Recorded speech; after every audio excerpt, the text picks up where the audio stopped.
All right. Hello again. Yes, this is Dr. Ferrara, and I'm here again to talk to you about relationship matters, okay?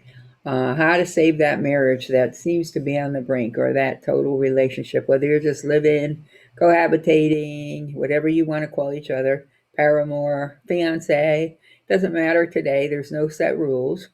But what is important is that you try real hard to hold on to the real love.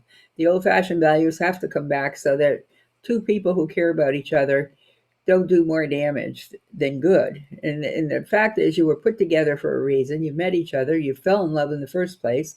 That's why you got together. So let's try to hold on to that love. So, so, so important. You've heard me say a million times. I've seen young couples that tell me they haven't even touched each other in 3 months and they're in their 20s. I'm like, what? I mean, something's really wrong there. Like, what?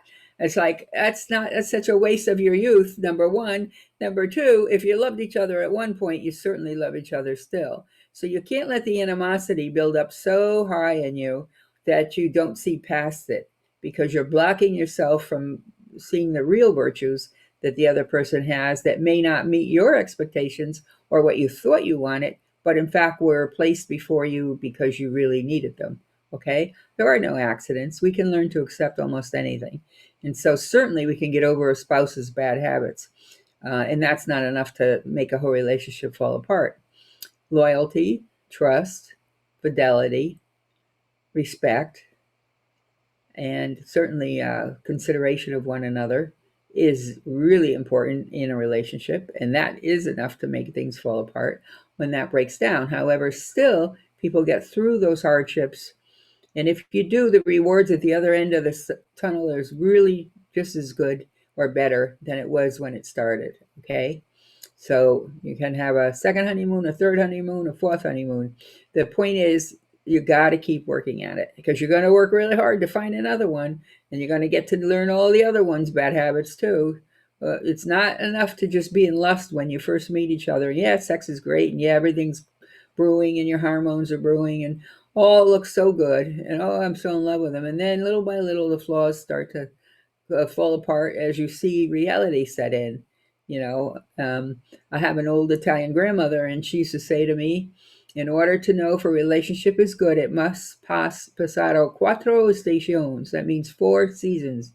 That means a year. But what that really means metaphorically is under all conditions. You need to see how a person acts under all conditions. How are they under crisis? How are they under stress?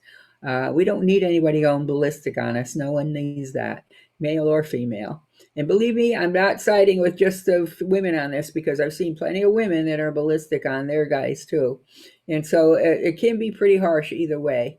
9 out of 10 times, the males are reticent to even admit that their spouse is being violent or really belligerent because they don't want to defame them or they don't want people to think bad of them or they don't want them taken away from their children. So a lot of times the men take more than you think. And I've heard some really deep, dark stories.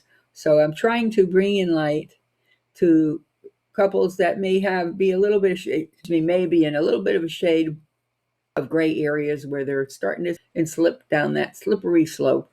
So we want to be careful about that, okay? So hang in there with me. Just know all things are possible. Truly, truly they are. So let's go with it. Okay. First thing you want to do when you're upset with somebody and you're having a discussion is you do not want to make rash decisions. No rash decisions. Okay. Say, okay, that's it. I've had it. Get out. The minute you have those words, get out, that's it. The person goes and there's always somebody else waiting. So it's really easy for another lonely person to come along and pick them right up, male or female. So please don't throw those words around loosely. So do not make rash decisions. Do not jump and gather your stuff and move out as well. Believe me, we've all been there. We all get to the point of heated discussion. But what we're trying to do is give you tools so that you don't reach that breaking point again, okay? So these are like a bag of tools that you bring with you to the relationship.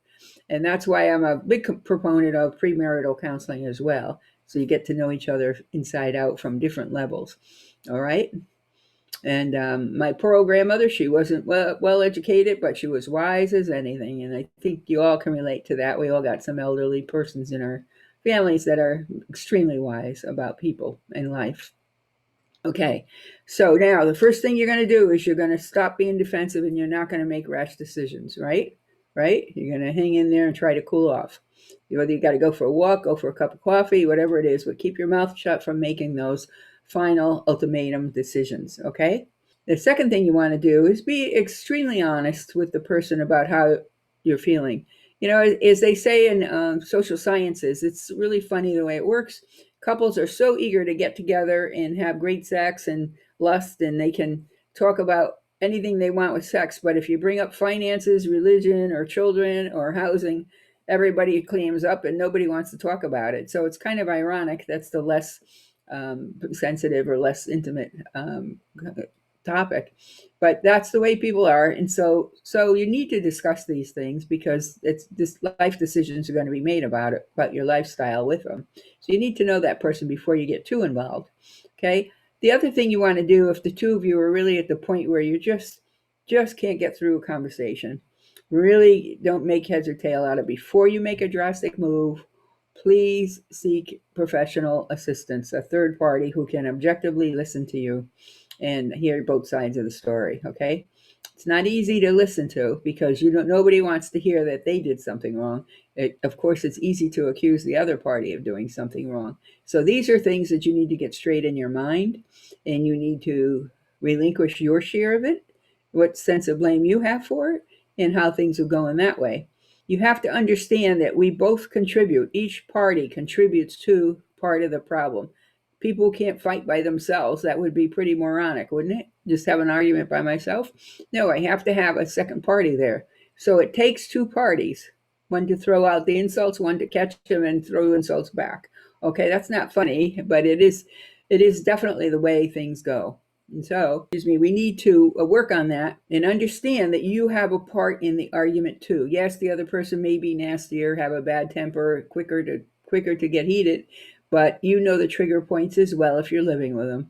You know what makes them, breaks them, and hurts them the most. And so you throw out those words, and then you spike up the roughness comes out. So we want to avoid that. We want to avoid getting worse and worse, and so that the whole situation depletes to the point where you become animalistic. Okay, you want to focus on healing yourself.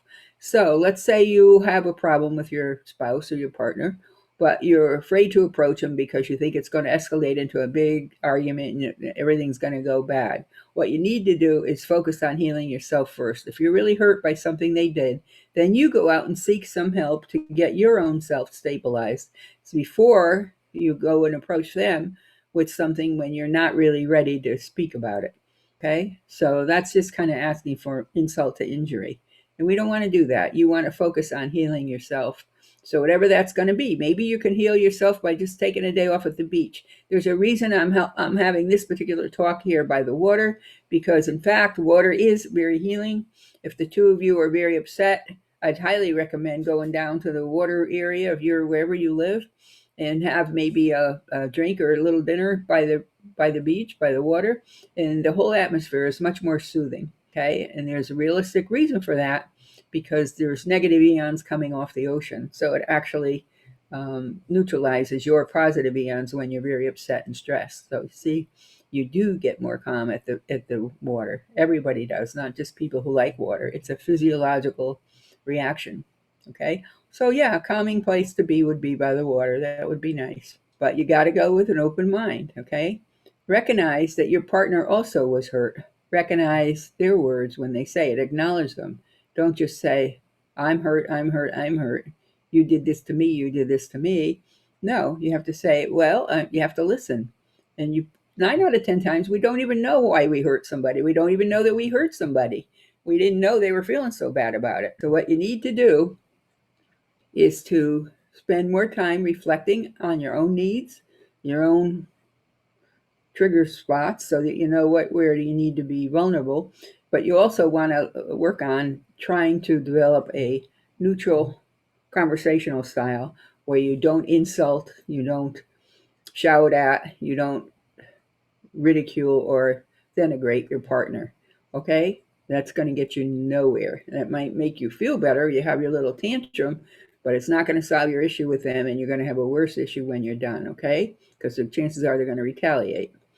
And that's the truth. And I've seen that way too many times. So you need to spend a lot of time reflecting, both on your side of it, his side of it, her side of it, whatever it is.